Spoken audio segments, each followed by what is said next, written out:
Hello and welcome to this screencast on the implications of recovery on training. Okay, so we've looked at epoch and we've looked at understanding and our knowledge of epoch with regards to the fast component of epoch and the slow component of epoch. If we're going to concentrate on the fast component of epoch, remember it takes 3 minutes in total to completely recover our fast epoch. We look at 1 to 4 litres of oxygen is required, and this is all about resynthesis, okay, and replenishment. If we look at slow epoch, it takes about 5 to 8 litres of oxygen. It can take up from 1 hour all the way to 24 hours depending on the intensity.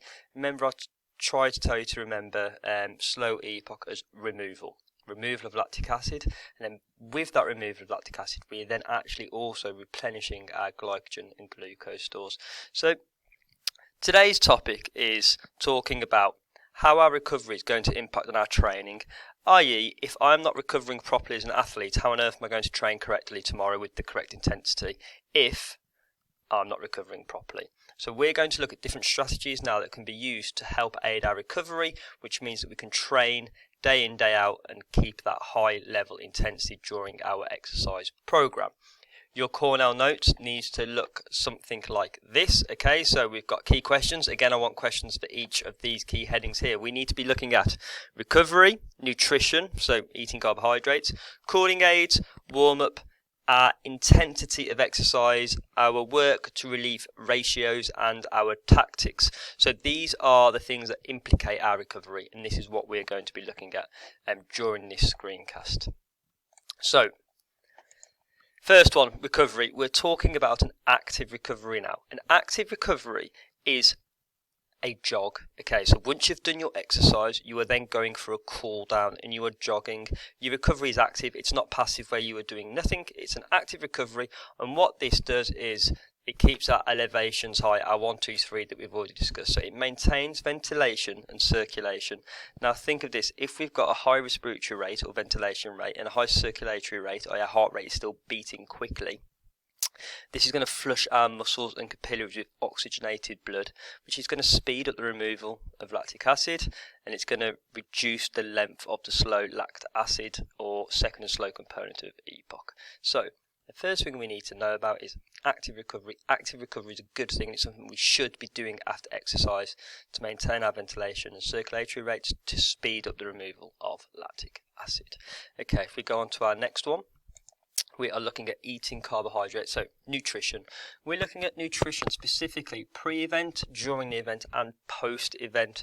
Now, if we have the correct nutrition, we're able to maximise our fuel stores, which is going to help delay fatigue and reduce lactic acid. Eating carbohydrates and proteins, okay. This is pre, during, post. You're talking about bananas, sweets, isotonic sports drinks, i.e. Lucozade, Gatorade, and so on. You can even use glucose gels. We are obviously going to be discussing this in more detail in the lesson time. However, we have got recovery and eating carbohydrates.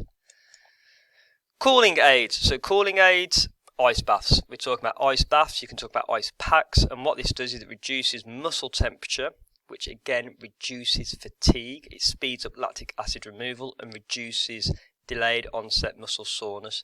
Why is this good? This means if I have not recovered properly and I have had a high intensity workout today, tomorrow I'm going to be feeling the effects of lactic acid and DOMS. Therefore, if I had an intense workout today and I ate the right foods after it, I did an active recovery, and then I go and sit in an ice bath, tomorrow I'm going to have a reduced build-up of lactic acid, therefore reduced DOMS.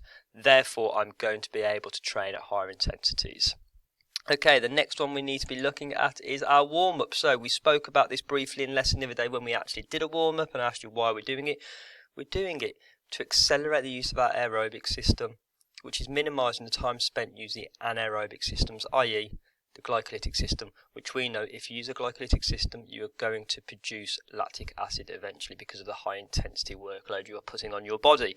Therefore, a warm-up really should be absolute minimum of 3 minutes, because we know that our aerobic energy system starts to become the predominant energy source after 3 minutes of low intensity work. If we're doing a warm low intensity to moderate workload, we are then making the aerobic system our predominant energy system, which means that during the activity, boom, we're using our aerobic system, which means we are saving our glycogen, glucose stores, which will reduce the potential effects of lactic acid later on in performance. Exercise intensity. So we need to be aware of what intensities are going to have an impact on which systems or kind of which fuels. So for example, a very high intensity workout is going to increase our muscle mass and our ATP and PC capacity. A high intensity is going to increase our tolerance to lactic acid, increasing the buffering capacity and delay obla. And then finally, our low to moderate intensity is going to increase our VO2 max. Okay, so it's going to have that benefit of maximizing our oxygen delivery post-exercise during epoch. Okay, ratio. With regards to ratio, I'm talking about work to relief ratio. So this is based on the predominant energy system required in physical activity, training intensity, and the correct work relief ratio so it can maximize recovery. So for example, very high intensity, so speed and explosive strength based performance, which predominantly uses the ATP PC system, such as 100 meters, the work relief ratio should be 1 to 3, i.e. if you're working for 10 seconds, you should be resting for 30 seconds. If you are working for 1 minute, you should be resting for 3 minutes. This gives sufficient time for ATP and PC stores to resynthesize within the session. So really, because ATP PC lasts approximately 10 seconds, or PC, you're looking at a ratio of 10 seconds, 30 seconds rest. For the glycolytic system, or for high intensity workload, we're looking at increasing lactate tolerance. So muscular endurance performers using predominantly the glycolytic system, i.e. 800 meters, we're looking at a work relief ratio of 1 to 2. Should give sufficient recovery to continue training, but encourage this lactic acid accumulation, which is actually going to help us tolerate lactic acid or increase our tolerance to it and our buffering capacity. Remember, buffering capacity is how we deal with how we remove lactic acid. This increases, fantastic.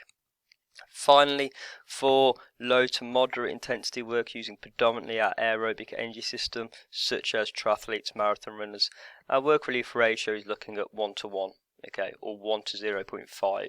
This is going to promote adaptations and delay obla and muscle fatigue.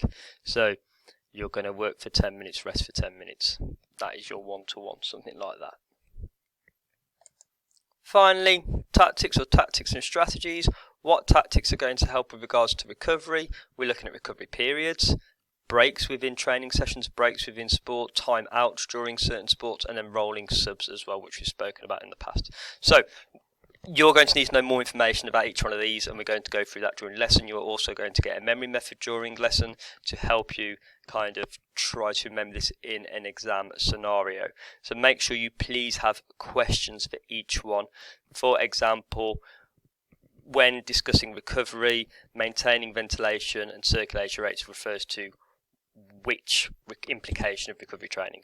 Active recovery.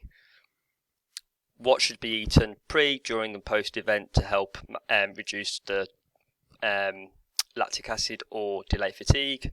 Carbohydrates. Something similar like that. So hopefully you can get good notes down on this, and I'll see you in the lesson. Thank you. Bye.